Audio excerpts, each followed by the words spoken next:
Aujourd'hui, j'ai la joie et vraiment l'honneur d'accueillir Charline du compte Orgasme et moi. Charline Dermont, vous en avez peut-être déjà entendu parler puisqu'elle a écrit ce livre. Et vous allez voir l'échange qu'on a eu pour moi qui est très riche et très passionnant. On voit que Charline connaît bien son sujet, qu'elle est vraiment passionnée par ce sujet.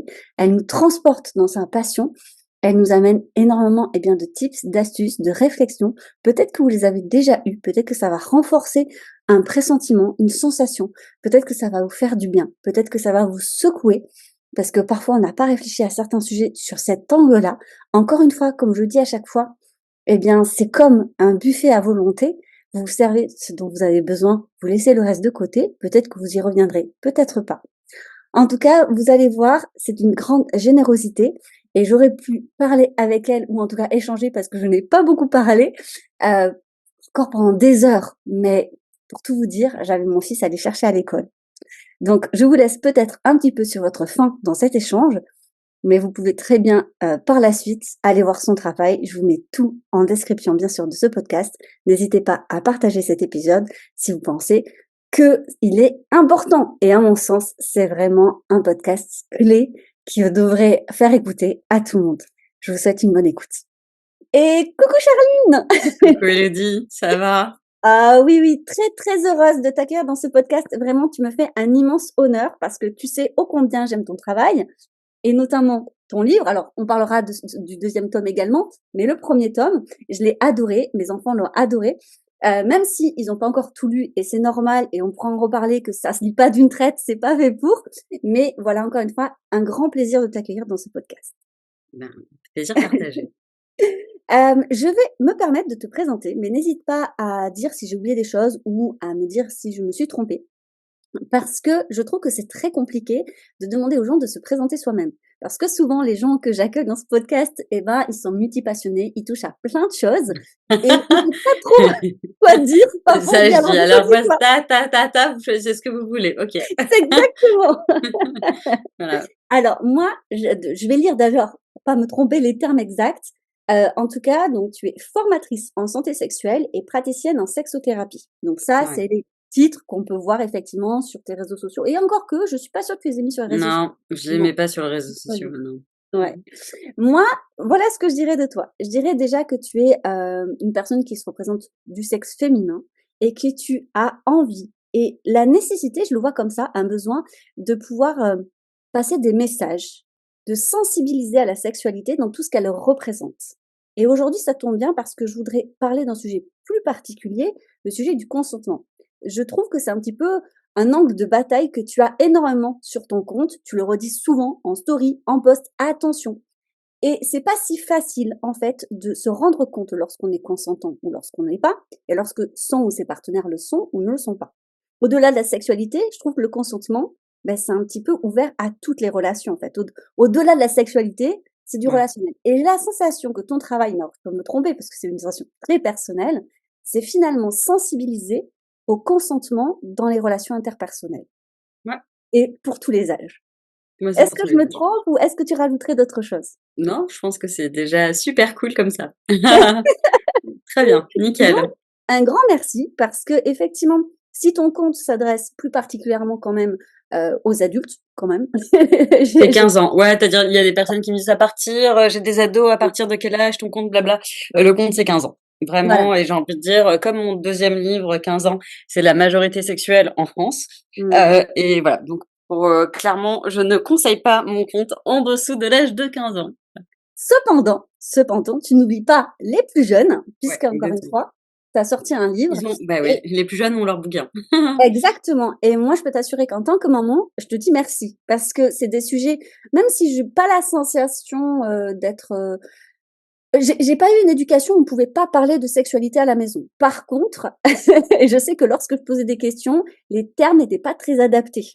Mmh. Voilà, mes parents répondaient avec des termes très médicaux que je ne comprenais pas et donc je n'avais pas les réponses à mes questions. Ou bien, tu sentais que c'était avec des mots pas, tu vois, la foufoune, le truc comme ça, genre on va cacher un petit peu tout ça et au final, voilà, et je trouve que c'est intéressant parce que là, tu utilises des vrais mots, des vrais concepts, mais qu'en même temps, ils sont clairement, en fait, il y a vraiment beaucoup de pédagogie et beaucoup de douceur et beaucoup, beaucoup d'ouverture Et ça fait du bien parce qu'on peut aussi se sentir, et c'est une parenthèse toute personnelle que je fais, mais les choses évoluent beaucoup sur, je pense, l'orientation sexuelle, la différence entre le sexe, le genre, son identité aussi. Et parfois, on peut se sentir perdu là-dedans. Parce que justement, on en parle de plus en plus, et tant mieux, mais on peut se sentir des fois totalement perdu. Et donc, de l'expliquer à notre tour aux enfants, bah, forcément, c'est encore plus difficile. Très compliqué et je voudrais juste aussi rendre hommage à mon illustratrice, quand même, Juliette, merci. Ouais, Stomy Buzzy sur les réseaux, qui a fait un travail exceptionnel. En fait, tu parlais de douceur, je pense qu'elle a vraiment rendu, les choses, hyper accessibles, encore plus, enfin, elle contribue à mettre de la légèreté là où, je pense, les parents sont tellement paniqués que ça peut devenir un sujet grave, hein, tu vois? Donc Mmh. voilà, le mélange de douceur, légèreté et en même temps, bah, voilà, avec une base scientifique, médicale, pédagogique, assez puissante, voilà, je pense que c'est un peu cet alliage qui fait que le livre, est autant apprécié, ouais. Oui, c'est un véritable best-seller, faut quand même le dire. Oui. Une belle réussite, bravo, bravo.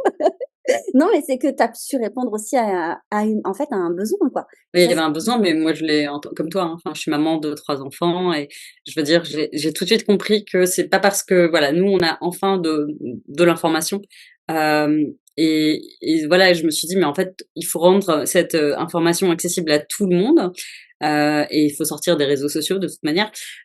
Et du coup, je me suis dit: «OK, alors je commence par qui?» En fait, je commence par les enfants, les adultes. Je pense que, tout le monde comprendra pourquoi je me suis dit: «Les enfants, c'est la priorité». Faut On va protéger y les revenir. enfants. On va y Ouais. revenir parce que j'y ai pensé. Du coup, on va aller direct dans le sujet. Ouais, Pourquoi j'ai voulu t'inviter? C'était plus particulièrement pour parler de consentement. Et en fait, tout est parti d'une réflexion, professionnelle que je me suis fait. Lorsque j'étais jeune stagiaire en médiation, j'ai accueilli un couple qui souhaitait se séparer, en fait. Pour la petite anecdote, heu, lui était très amoureux, elle voulait vraiment se séparer et on essayait de trouver des solutions pour que cette séparation se passe bien. Mais tu sais, ce sentiment que il y a un éléphant au milieu de la pièce et que personne n'en parle. À un moment donné, ouais, au fur et à mesure des séances où on n'avançait pas, je me suis positionnée à poser the question au niveau de la sexualité. Et là, j'ai mis les pieds dans le plat.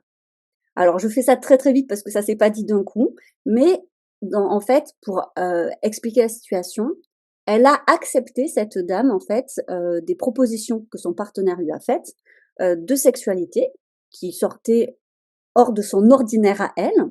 Elle a accepté et en fait, cette sexualité, elle a évolué, évolué, évolué et elle n'a jamais su dire stop jusqu'à un point où, en fait, elle expliquait qu'aujourd'hui, elle n'avait plus confiance dans son partenaire. Elle ne lui avait jamais dit et lui, il s'est senti totalement, mais alors quand il a appris ça, je me rappellerai toujours de son regard où tu le vois se liquéfier en fait, se dire: «Mais pourquoi tu m'as pas dit? J'étais persuadée que tu appréciais en fait cette sexualité, je croyais que c'était vraiment la nôtre, qu'on l'avait créée à 2. Enfin, je pensais pas te faire autant souffrir en fait» et il aimait profondément, mais la confiance était rompue. Alors bon, ben, voilà, ce qui est fait, mais je me suis toujours questionnée en fait à savoir: «Mais est-ce que c'est si facile que ça finalement d'être consentant, d'exprimer son consentement, d'être conscient si on est consentant ou pas? Est-ce qu'on s'en aperçoit après, comme ça? Ou est-ce qu'elle a pas osé le dire?» Enfin, voilà, je n'ai pas creusé ce sujet-là avec eux à l'époque parce que déjà j'étais jeune stagiaire, je connaissais pas le sujet. C'était pas du tout mon domaine de compétence. J'étais pas là pour ça, mais ça leur a permis en tout cas d'avancer dans leur communication, c'était tout le but. Mais c'est vrai que quand j'entends maintenant les témoignages des personnes hautement sensibles venir à moi et m'expliquer qu'ils osent pas, en fait, faire de la peine à leur partenaire, qu'ils n'osent pas, en fait, peut-être, déplaire, en fait, à leur partenaire, qui savent peut-être même pas de quoi ils auraient envie ou besoin tellement que pendant autant d'années, ils ont fait plaisir aux autres. Je me dis: «OK, est-ce que finalement on sait tous ce que c'est vraiment le consentement?» alors j'allais dire, est-ce qu'on sait, tous ce que c'est que la sexualité? Parce que ça va bien au-delà, du thème, du consentement, en fait, dont tu parles. Alors j'étais venue, j'avais eu le petit livre, le premier livre, mais j'ai pas pris le deuxième livre. C'est là où je me dis: «J'aurais bien aimé l'avoir à mes côtés», parce qu'en fait, il y a une question, qui revient très fréquemment et qui est, comment oser parler de sexe avec ses partenaires? En fait, Mmh. finalement, le vrai sujet et ça, c'est un truc, en tant que, bah, sexothérapeute de couple, hein, que je vis également, en fait, c'est presque plus simple, enfin, c'est pour beaucoup de personnes, c'est plus simple de faire du sexe que de parler de sexe. Et c'est ça en fait, et c'est ça l'éléphant au milieu de la pièce dans quasi tous les couples. Voilà, c'est en l'occurrence pour ton couple à toi, ça a été une spécificité, voilà sur une sexualité, un kink particulier. Mais la réalité, c'est que pour l'essentiel, la majorité, des couples, des partenaires, c'est très compliqué de poser des mots dessus. Pourquoi? Parce qu'en fait, on ne nous a pas appris à parler d'intimité, de sexualité, de consentement, de limites, d'envie, de fantasmes et cetera. Il y a, je pense qu'au-delà de la pornographie qui est toujours pointée du doigt comme étant, le mal absolu, enfin, regardez n'importe quel film classique où il est question, de d'un couple qui s'aime, et la scène de cul qui arrive, vous constaterez que, à aucun moment on ne parle avant de charges contraceptives, de dépistage d'IST, quasi de protection, de limites, de qu'est-ce que tu as envie que je te fasse, de tu me enfin, en fait, et il y a une espèce de croyance et quelque part ça vient nourrir une espèce de fantasme qui est, plus débile finalement, qui est quelque part quand on s'aime vraiment, quand la magie est là, on n'a pas besoin de communiquer. Et en fait, et comme si tout d'un coup parler, en fait, c'était d'emblée, choisir de saboter la magie, saboter, le l'amour. Et c'est un truc qui est d'une violence inouïe et c'est un schéma qu'on continue à reproduire et les films qui sortent en ce moment, à part quelques séries qui, heureusement, comme Sex Education, en fait, mettent directement, en fait, voilà, visibilisent ces choses tellement importantes, mais pour le reste et pour la génération de nos parents et pour notre génération à nous, qui avons été bercés, en fait, dans cette espèce de rom-com à la con, en fait, il y a un truc qu'on n'a toujours pas pigé, je trouve, finalement. C'est que, eh bien, une relation, sexuelle, amoureuse, en fait, c'est comme toutes les relations professionnelles et cetera, on parle, c'est important. La communication, c'est important de parler, de dire: «Écoute, là, comme vous diriez à votre boss, là, je me sens un peu, sous l'eau. Voilà, il y a pas mal de dossiers, et voilà et j'ai besoin que tu me dises ce qui est prioritaire, ce qui l'est moins pour que je puisse un peu, voilà, préparer mon agenda, éventuellement que je te demande de déléguer d'autres choses à d'autres personnes parce que je ne peux pas le faire. Voilà, ça c'est mes limites, ça c'est mes capacités, ça c'est ce dont j'ai envie et cetera». En fait, toute relation comme on peut avoir avec, ses enfants: «Est-ce que tu pourrais, s'il te plaît, faire ça?» Enfin, ce qui est fou, c'est qu'on n'est pas on soit pas capable d'avoir ces conversations dans notre intimité, notre sexualité, alors que ces conversations, elles sont centrales. Et voilà, donc en fait, au-delà de la simple question du consentement, il faut quand même intégrer l'idée que on nous a empêchés d'apprendre, de nous éduquer, de nous former, de grandir sur un sujet qui est éminemment nécessaire. Donc, généralement, on s'en rend compte quand hyper tard.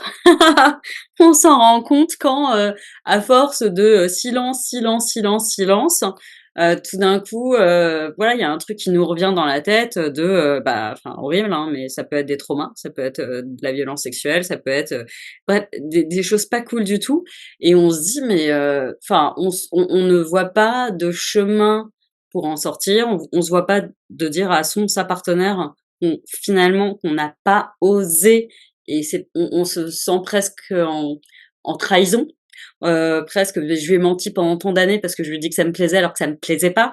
En fait, il y a un problème grave, donc ça vient questionner également toute la confiance, tout ce qui s'est construit parce qu'il y a une espèce de silence complice, en tout cas, où on a été, voilà, le complice d'une situation et tout d'un coup, enfin, c'est presque plus simple, c'est horrible ce que je veux dire, d'arrêter complètement la relation, plutôt que de devoir se poser pour détricoter tout ça et se rééduquer ensemble ou, voilà. Et puis dans le cas où il y a eu des violences, sexuelles, de la violence et des traumas, là pour le coup, enfin voilà, moi voilà, je suis toujours du côté des personnes qui en ont été victimes, donc je vous crois. C'était pas de votre faute, et c'était peut-être horrible à dire, mais peut-être aussi pas de sa faute, enfin c'est 100 de sa faute et en même temps, c'était pas forcément malveillant, c'est ça que je voulais dire.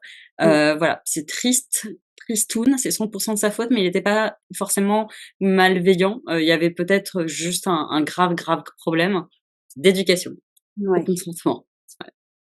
Alors, si tu devais expliquer le consentement, mais alors le plus synthétique possible, en quelques mots pour que ça soit très clair, qu'est-ce que tu dirais? D'un point de vue la plus pédagogique possible. Alors, attention, est-ce que tu me parles du consentement dans la sphère sexuelle uniquement? Parce que du coup, comme il est tout azimut le consentement. Ben comme tu veux, comme tu préfères.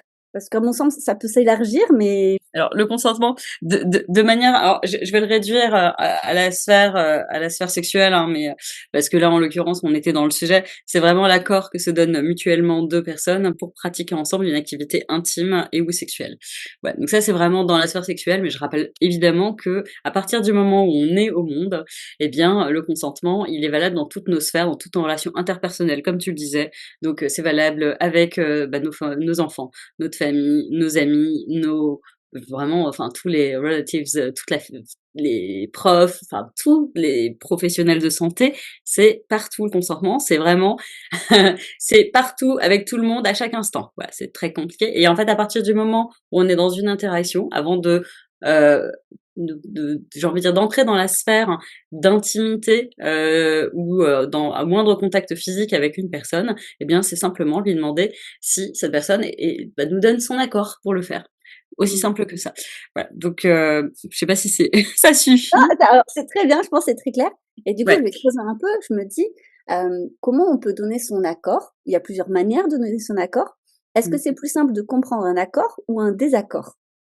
Ah, tu sais, ça me fait penser à un des témoignages que j'ai publié il y a pas longtemps, mais alors du coup, il y a encore tellement de spécificités, c'était, un couple de meufs qui disaient que, elles avaient avant leur première fois ensemble, elles ont discuté sur, comment exprimer le consentement et elles se sont adaptées en fait, au bah, voilà, à la au canaux de communication avec laquelle chacune était la plus à l'aise. Il y en a une qui a dit: «Moi, je suis hyper à l'aise avec le fait de mettre des limites. Donc, tu peux initier des choses avec moi. Si je suis pas d'accord, je vais tout de suite te le dire que là, c'est une limite et pour moi».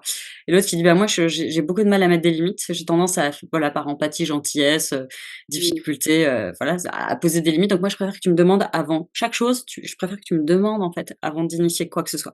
Donc c'est une conversation, mais enfin, qu'on est bien d'accord, tout le monde devrait avoir. Que mmh, absolument 100 des gens devraient avoir, parce qu'on n'a pas tous les mêmes capacités à pouvoir poser nos limites et à pouvoir exprimer quand quelque chose nous déplaît ou voilà, avec lequel on se sent pas forcément 100 à l'aise. Voilà, je rappelle également, mais ça c'est la base, que, le consentement, il est, évidemment, c'est forcément jovial et enthousiaste, hein. Donc un consentement du bout des lèvres: oui, peut-être, je sais pas», c'est un non, voilà. Donc c'est seul un oui extrêmement jovial et enthousiaste est un oui. C'est spécifique, à un acte donné, hein, donc on peut dire oui, pour être embrassé, ça veut pas dire on est d'accord pour de la pénétration, enfin et cetera. Si on est d'accord pour du sexe protégé, safe, ça veut absolument pas du tout dire qu'on est d'accord pour que l'autre, enlève sa capote dans notre dos, en douce.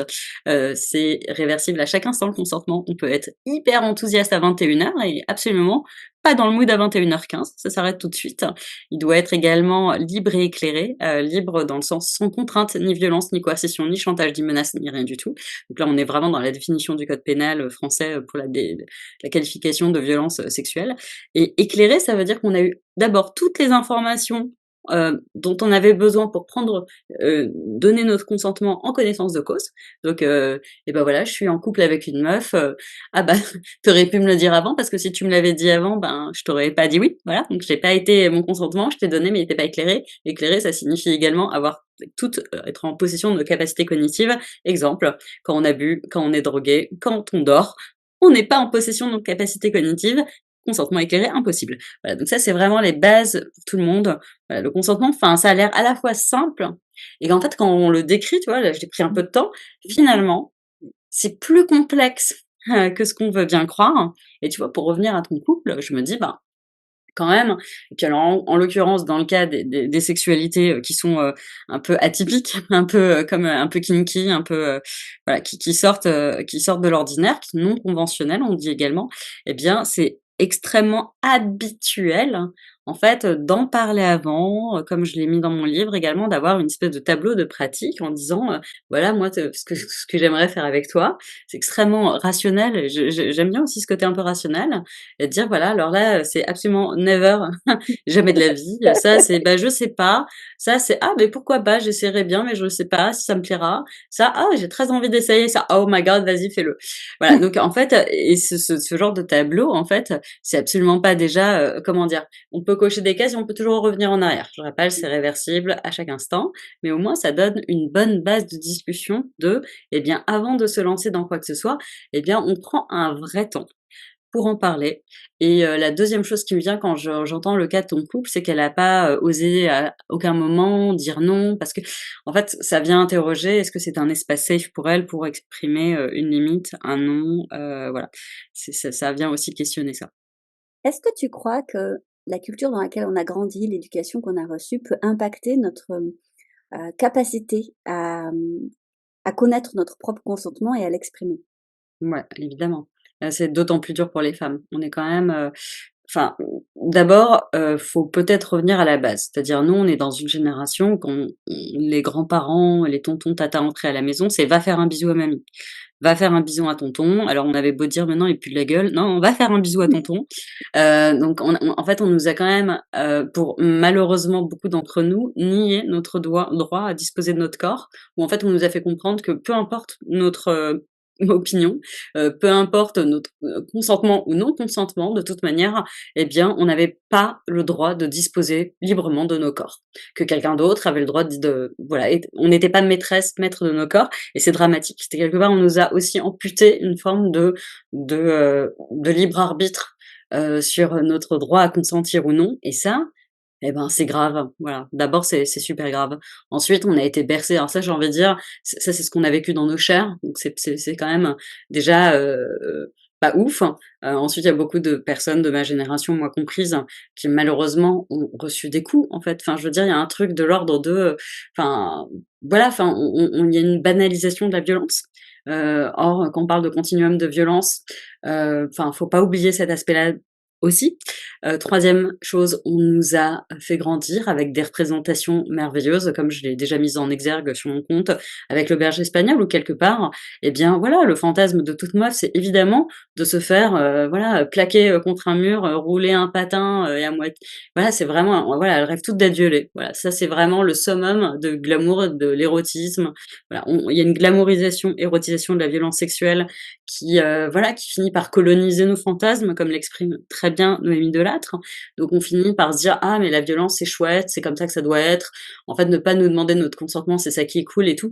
Et en fait, il y a tout un continuum entre, voilà, notre enfance, nos représentations et puis, tristement en fait, et ben, la violence sexuelle systémique que, voilà, c'est 37 qui ont connu une situation de non-consentement en France. 37 des femmes, hein, c'est les chiffres de janvier 2023. Là, on va voir bientôt les chiffres de janvier 2024. J'ai hâte, j'ai très hâte de savoir où on en est, du Haut Conseil à l'égalité. Donc si tu veux, on est quand même, en particulier les femmes, enfin voilà, on va pas se mentir, on est quand même, extrêmement amputés, Mmh. d'une forme de, bah, je sais pas comment dire, de prise de conscience, de discernement, de capacité à pouvoir exprimer librement nos limites, voilà. C'est encore très compliqué. Il faut déjà avoir conscience qu'on a le droit de le faire. Je pense que pour beaucoup des gamines auprès de qui j'interviens dans les lycées, par exemple, cette notion de tu as le droit de poser une limite, hein, mais ou tu as le droit de donner ou de ne pas donner ton consentement, c'est encore, c'est de la science-fiction. Je vais te donner un exemple que je cite toujours parce que ça m'a bouleversée, je pense. Je suis intervenue à Dreux, à côté, dans un lycée, 1re S, grossesse, non désirée d'une élève, qui a été découverte par l'infirmière scolaire. Bon, l'infirmière scolaire me demande d'intervenir parce que, après voilà, le moment où, elle a eu du nez, elle a senti, bah, voilà, un faisceau de symptômes. Le test a été fait, c'était positif, la gamine était en état de choc et quand la gamine a parlé, l'infirmière lui a posé quelques questions. C'était, «Est-ce que tu sais qui est, voilà, le géniteur?» «Oui, c'est mon copain». Donc on elle se dit: «Bah, c'est plutôt ça a l'air bien parti, c'est le copain officiel», tu vois? Deuxième question, c'était, «Mais, vous utilisiez un moyen de contraception?» «Oui, oui, on utilisait des capotes, mais en fait depuis quelques semaines, bah, plus rien parce que ça lui faisait mal, ça les ça faisait mal, slash il avait la flemme d'en mettre». Voilà, normal, enfin, j'ai envie de dire, c'est horrible, hein. C'est d'un banal absolu. Heu et donc l'infirmière lui dit: «Mais tu sais, il y a quand même des moments du cycle, c'est un peu plus risqué, quoi» et les gamines avaient l'air quand même conscientes de ça. Elle fait: «Ouais, ouais, ouais», je lui demandais de se retirer, mais il avait la flemme. Mmh, OK et du coup, l'infirmière qui dit: «Du coup, tu penses que c'est elle date de quand cette grossesse?» et la gamine, dit: «Bah, je sais pas parce qu'on le faisait tous les jours» et et là, l'infirmière dit: «Mais tous les jours, vous aviez, un rapport, pénétratif avec un risque de grossesse, c'est ça, hein?» et la Mmh. gamine fait: «Oui, oui». L'infirmière a juste demandé: «Mais toi, tu en avais envie?» et la gamine a été incapable de répondre. Ouais. «Et toi, tu en avais envie?» et en fait, c'est une question toute bête, hein, Mmh. et la gamine a botté en touche, n'a pas répondu et elle a juste fini par dire à un moment plus tard, quelque chose du style: «De toute façon, on m'a dit que pour garder mon mec, il fallait le sucer et écarter les cuisses quand il en avait envie». Mmh. Et voilà. Donc là, c'était juin 2022 en France, voilà. Donc tu vois, il y a une question de quand est-ce qu'on avance ou pas sur cette question de consentement? On avance à plusieurs vitesses. Enfin, il y a des endroits où, enfin voilà, il y a dans certains c'est des bulles, enfin il y a des milieux, il y a des endroits, enfin ça dépend de l'entourage également, il y avait la CPE qui disait: «Ah mais elle aurait quand même pu en parler à ses camarades». Et l'infirmière scolaire elle dit: «Mais je crois que vous avez pigé en fait». Quand elle dit: «On m'a dit que», c'est les camarades. Enfin je veux dire, il y a un construit social qui fait que, et ben voilà, il y a une injonction à être en couple donc quand on est en première S, enfin quelque part, en étant en couple, en plus hétéro, elle accédait à un statut social dans la classe qu'elle avait pas envie de perdre. C'était un statut pour elle, injonction à être en couple, hétéro, voilà et puis, au nom de cette, je sais pas comment dire ça, ce rôle social, de toute manière, il y avait, une injonction à la sexualité. La sexualité, de toute manière, pour ces gamins-là, c'était un dû. Voilà, ça veut dire, ça fait partie du package. Tu en couple, et ben, tu dois du sexe à ton partenaire, point et elle ne s'est pas posé la question du consentement, mais peut-être comme toi, ta patiente, elle s'était pas posé la question de savoir si elle était vraiment, en fait, si elle était vraiment d'accord ou pas. Enfin, peut-être que c'était juste, normal, en fait, de: «Ouais, mon mec, il a des fantasmes», de même que ces gamines, elles raisonnent bien en mode: «Bah, il a des besoins, hein?» Voilà. Je vais rebondir si tu me permets sur cet exemple, parce que là tu donnes l'exemple d'une adolescente, mais je Ouais, pense que ça peut très bien, se retranscrire après, à n'importe quel âge, cette situation. bien sûr. J'entends beaucoup encore des femmes, de n'importe quel âge d'ailleurs. Ouais, Après c'est autre chose sur notre génération parce qu'il y a c'était encore plus, je pense fort ce côté de devoir conjugal. J'ai ouais. l'impression que les générations à venir comprennent que ça n'existe pas, mais comme tu dis, c'est vraiment ancré en nous. Qu'en est-il du coup de ces femmes qui vont, témoigner en disant: «Bah, c'est normal quand même de se forcer un peu pour faire plaisir». On entend souvent ça, en disant: «Bah, bon, si on n'a pas très envie, bon, on va se forcer un peu et puis finalement, voilà, on apprécie après coup». Tu entends beaucoup ce genre de témoignage. Qu'est-ce que tu aurais envie de leur dire? Bah, en fait, je c'est exactement ce qui s'est passé sous ma vidéo brute, tu sais, dans le consentement au sein du Mmh. couple. Je pense que, tu vois, bah, l'avantage Voilà, de ce genre de j'ai l'impression que c'est pardon? le sujet encore qui pique, tu sais? Ces Ah sujets mais des c'est vraiment, enfin c'est monumental. C'est-à-dire, je pense que l'essentiel en fait des violences sexuelles ont lieu dans le couple, hein, soyons clairs. Voilà, c'est juste qu'il y a encore beaucoup de personnes, même qui en sont victimes, mais il y en a une qui m'a dit, c'est horrible, hein, il y en a une qui m'a dit: «Je préfère, quelque part ne pas dire non parce que s'il passait outre ou s'il insistait, alors ce qui se produirait serait un viol et je préfère, quelque part, entre guillemets, «me laisser faire» ou voire limite initier le truc, plutôt que d'être victime d'un viol au sein de mon propre couple. Mais elles sont conscientes de ça les meufs.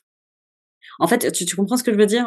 Du coup, est-ce Heu qu'on pourrait déjà pas parler d'un viol d'une certaine manière? Parce que s'il y a une Alors sorte alors d'affront c'est moral, alors là, c'est spécifique. Il y en a une qui avait réagi en disant ça, dans ma communauté. Mais ça, c'est, ma communauté, en fait, qui est vraiment s'éduque déjà longuement, au sujet, est tombée de l'armoire, hein, quand, ils ont vu les 2000 commentaires bruts où, finalement, les commentaires, c'était en mode, da tu avais tous les mecs, «C'est ma femme, je la baise si je veux», voilà, enfin, bim. Bon voilà, on repassera pour la subtilité, et les meufs, en me disant: «Ah bah, c'est mon mec, c'est normal que je me force un peu de temps en temps».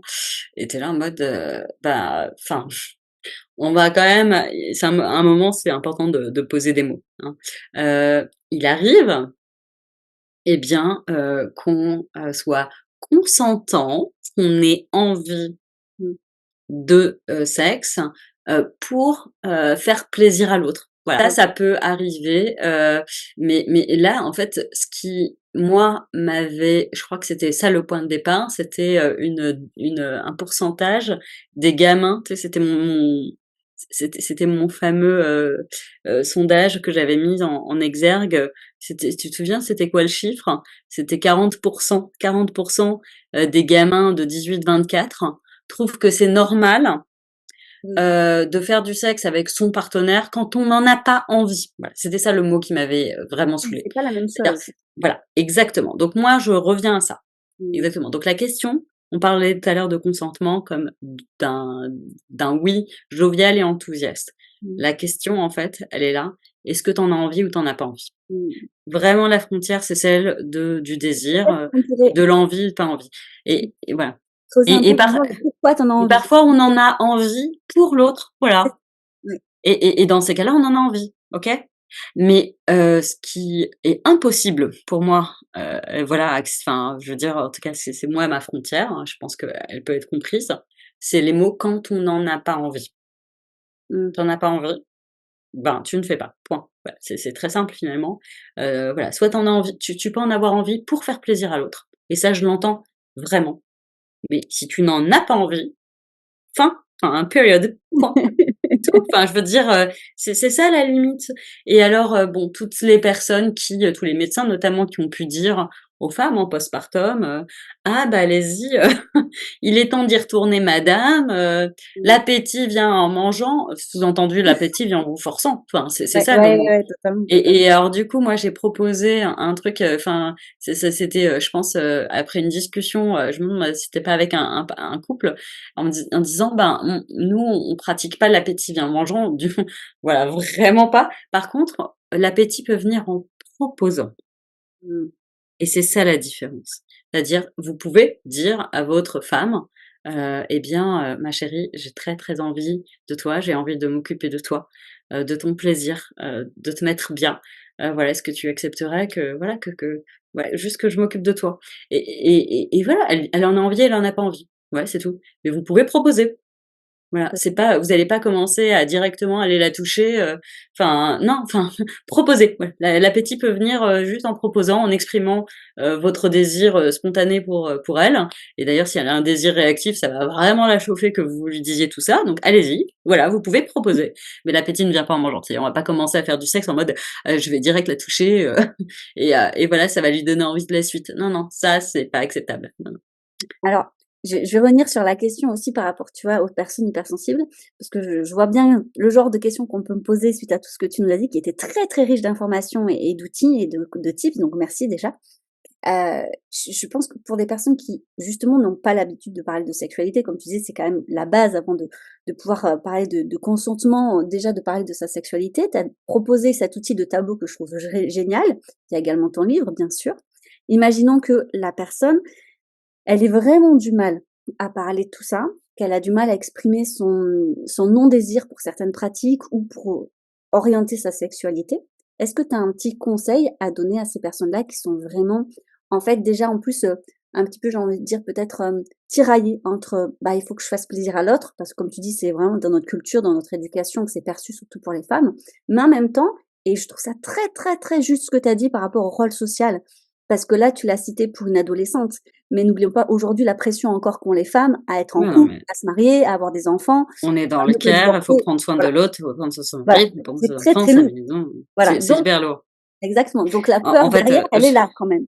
Donc j'ai envie de quel dire et conseil moi, tu c'est ce donnes? que Mmh, en fait, je sais pas comment l'exprimer, mais moi, ce que je dis souvent, c'est, je enfin, je sais pas si ça va parler à beaucoup de monde, mais, moi, je vois la relation à l'autre comme une cerise sur le gâteau. mmh, C'est-à-dire, je vois notamment la sexualité, partagée comme une cerise sur le gâteau. Je me dis souvent, ben, et c'est un côté, je peux entendre qu'on ne soit pas d'accord avec, ma vision des choses, mais j'aime bien me dire que moi, je me donne les moyens d'être épanouie sexuellement seule mmh, et que du coup, quand je vais chercher, de la sexualité partagée, c'est dans une réelle envie de connexion à l'autre, de donner du plaisir à l'autre, ou de partager une expérience d'une intimité folle avec l'autre, mais que je n'utilise pas l'autre comme un instrument, comme un outil pour me satisfaire sexuellement. Voilà, c'est peut-être ça en fait, ma boussole. non, mais c'est très juste et comme tu dis, bah, tu proposes, on dispose, donc à voir Ouais, si ça parle aux gens. voilà. Donc, je veux dire peut-être le premier conseil, et voilà et je veux dire mon livre, pour les adultes, hein, Corps, amour, sexualité, il y a pas d'âge pour se poser des questions. Il est vraiment orienté là-dessus, c'est-à-dire après avoir vraiment repris, toutes les bases anatomiques, biologiques et cetera, le 2e chapitre s'appelle «Une sexualité à soi». je remets un peu l'église au centre du village, si je puis me permettre cette expression, désuète, c'est juste pour dire, bah, la masturbation, c'est un acte qu'on observe dans l'ensemble, des espèces, mammifères et c'est incroyable à quel point enfin voilà, je veux dire, il y a un point commun chez les mammifères, c'est, les mammals, c'est on est, allaités, mais par contre, il y aurait presque un deuxième espèce de dénominateur commun à toutes ces espèces, c'est la masturbation. Je trouve ça assez incroyable en fait, et du coup, on a vraiment ça, bon voilà, depuis, même des stades in utero, la naissance et cetera. J'ai envie de dire, ce qui est intéressant pour toutes les personnes qui ont du mal finalement à savoir ce qu'elles veulent et cetera, déjà prenez le temps en fait. Prenez le temps d'une auto-exploration, heu décomplexée, déculpabilisée, déculpabilisante aussi. Autorisez-vous les supports masturbatoires dont vous avez envie, besoin et cetera. En fait, c'est quelque part, c'est votre royaume, en fait. C'est votre univers, c'est ça vous appartient à 100. Il y a peu, j'ai envie de dire et bah, voilà et c'est pas mauvais pour la santé. En fait, il y a rien qui procure, j'ai envie de dire en termes de ratio, risque, plaisir et cetera. Il y a rien qui soit aussi extraordinaire que ce moment pour soi d'auto-exploration, d'onanisme, vraiment d'auto-érotisme. Je trouve que c'est formidable, je veux dire prenez le temps, en fait, de vous explorer déjà pour savoir, connaître votre corps simplement, savoir quels sont les ressorts de votre plaisir, de vos fantasmes également. Qu'est-ce qui vous vient en tête, en fait, quand vous projetez, ça? Enfin, quels sont voilà, si vous projetez quelqu'un d'autre, à la place de votre main, la main d'autrui et cetera, au lieu d'un jouet, le membre d'une autre personne, ça permet également de savoir, en fait, qu'est-ce qui, chez nous, fonctionne et puis, ensuite, n'hésitez pas à en parler et si c'est compliqué, par oral. On a l'immense chance, et ben, de pouvoir aujourd'hui envoyer des sextos, pouvoir envoyer des illustrations érotiques. Il y a des podcasts érotiques avec une multitude de scénarios. Il y en a peut-être dans lesquels vous allez vous reconnaître. Si vous regardez du porno éthique si possible, et bien, vous pouvez également envoyer des vidéos de scènes qui vous ont plu à vos partenaires. En fait, il y a on a aujourd'hui accès la seule chose, je pense qu'il y a encore une espèce de sceau du tabou, de la honte finalement, de, enfin ces choses-là, de ces choses déjà ces choses-là, on ne les fait pas. Ça serait quelque part il y a encore, cette espèce de croyance qui est très ancrée, que je vois encore dans les établissements. Là j'écoute un podcast, il y a les femmes mariables, pas mariables. Tu sais, c'est encore un truc à la con qu'on entend, c'est horrible. Finalement, en fait, les femmes qui disposent de leur sexualité ce sont des femmes libres et j'ai peut-être envie de rassurer toutes les personnes qui m'entendent et qui m'écoutent là avec ton podcast. Mesdames, tout le monde, vous êtes des personnes libres, en fait. Et Mmh. voilà, vous n'avez de compte à rendre à personne, si ce n'est à vous-même et voilà et si vous êtes, croyant à voilà, à votre créateur, mais à la base, en fait, sentez-vous libre, voilà, si votre créateur vous a créé avec un corps aussi exceptionnel, qui peut vous donner autant de plaisir, bah, c'est pour une bonne raison, hein. J'ai envie de dire, faites honneur à cette création, quoi. Je veux dire, célébrons-la, quoi, c'est trop bien. Voilà, donc vraiment amusez-vous. 2e chose, bah, n'hésitez pas à communiquer. C'est ni sale, ni honteux, ni tabou. En fait, c'est juste parce qu'on n'a pas encore ce genre de représentation et j'espère bien qu'on en aura dans quelques années, mais c'est la base, en fait, hein. Vraiment communiquer avec votre partenaire, soyez également à l'écoute. Du coup, pour retourner à la question: «Et toi, qu'est-ce qui te ferait plaisir?» et cetera. Voilà et moi, j'aime bien considérer, la sexualité comme, un terrain de jeu exceptionnel, tu vois? Enfin, genre en mode: «Ah, putain, mais ton corps, il fonctionne comme ça. Attends, vas-y, moi, je te montre comment le mien fonctionne. Je peux toucher le tien? OK, vas-y, bah, viens, touche le mien. Qu'est-ce qu'on peut faire ensemble?» Il y a une espèce de l'ordre, enfin, pour moi, c'est comme, ça peut être aussi ludique que faire, des gâteaux, des crêpes ensemble. Enfin, je veux dire, il y a un truc de l'ordre de, trop bien. Enfin, je veux dire, c'est complètement enfin, c'est un exercice de créativité absolue, en fait. Avec, moi, j'ai toujours l'impression de me retrouver sur un instrument de musique et tu sais que tu peux faire chanter l'instrument de l'autre de 1000 manières et que ton instrument, toi aussi, il chante. Il va même faire des sons que tu jamais entendus parce que l'autre va le toucher d'une manière que toi, tu jamais essayé. C'est un peu formidable et donc l'idée, c'est de créer ensemble, un orchestre symphonique, tu vois? Bah, c'est assez fou, en fait et de se dire, bah, voilà, utilisez la métaphore qui vous parle, si c'est culinaire, si c'est musical, mais pour vous dire, pour vous apaiser sur le fait que c'est complètement normal de tâtonner, bah, on accorde nos instruments, de même que parfois on se gourde dans les quantités, voilà, le 1er gâteau sera pas forcément réussi, c'est pas grave, on s'en fout, on est là pour essayer. Mais voilà, mais il y a un truc de l'ordre de, c'est ludique, on en parle, on essaye, on dédramatise, et puis tout va bien, enfin je veux dire, mais le plus important dans tout ce que j'ai évoqué là, c'est la communication. C'est la communication et le: «Tiens, si on faisait ça, tu d'accord?» Attendez la réponse. Oui, oui, j'en ai envie. Ah, je suis pas tu pas non, si tu pas sûr, on fait pas, on va trouver autre chose. Voilà, vraiment, ayez vraiment en tête, le consentement, il est enthousiaste. S'il est pas enthousiaste, vous oubliez. Voilà et vraiment, encore une fois, c'est OK de dire à l'autre d'emblée, hein, enfin moi j'ai déjà eu cette situation de: «Tu sais quoi? Moi j'ai vachement de mal à poser mes limites. J'ai vachement de mal à dire non, je ne sais pas dire non et cetera. Juste, OK, ça veut juste dire que dans ce cas-là, l'autre personne doit être hyper vigilante. Hyper vigilante, ça veut dire que, au-delà du oui, non, peut-être, je sais pas, auquel on peut être habitué en langage verbal, en langage oral, on va tout d'un coup également ouvrir toutes nos écoutilles au langage non verbal. On va se dire: «OK, donc la personne, elle ne sait pas, très bien, elle m'a prévenu que je vais être à l'affût comme jamais, en vigilance absolue sur tout le, langage non verbal». Ça peut être les mimiques, ça peut être le corps, ça voilà, il y a un truc à ouvrir. J'ai envie de dire spontanément, honnêtement, ces écoutilles, elles devraient être ouvertes avec tout le monde, parce qu'il y a même des personnes, enfin, vous ne savez pas comment les personnes peuvent réagir en votre présence. Des personnes hyper à l'aise vont se trouver pas à l'aise, c'est comme ça. Donc ouvrez vos écoutilles de manière générale et n'hésitez pas vraiment à poser régulièrement la question: «Est-ce que tu vas bien? Est-ce que tout va bien pour toi? Est-ce que tu as envie de continuer? Est-ce qu'il y a quelque chose que tu aimerais que je fasse différemment?» et cetera. Et de vraiment être dans une forme d'itération. Voilà. C'est Merci, merci beaucoup Charline parce que tu nous offres énormément d'astuces, de tips et de phrases clés, qu'on peut réutiliser en fait comme ça. Donc c'est simple et pour je suis sûre que ça va aider beaucoup de personnes et je repère aussi quelque chose qui est très commun à tous mes épisodes de podcast et où tu es revenue, c'est la connaissance de soi. Moi j'en parle, tu vois, sur les neuroatypies, mais là tu es venue en me disant: «Mais en fait, déjà de base, d'avoir la connaissance de son propre plaisir en fait, on peut passer par là. La sexualité, c'est avant tout personnel et c'est une idée aussi phare que tu partages sur ton compte Orgasme et moi. ouais, Mais je trouve que c'est d'autant plus fort quand on parle aussi de consentement parce que comment consentir à quelque chose que soi-même, en fait, on ignore. Quand on a une méconnaissance de soi totale, c'est vrai que c'est très compliqué de l'expliquer à l'autre de toute façon.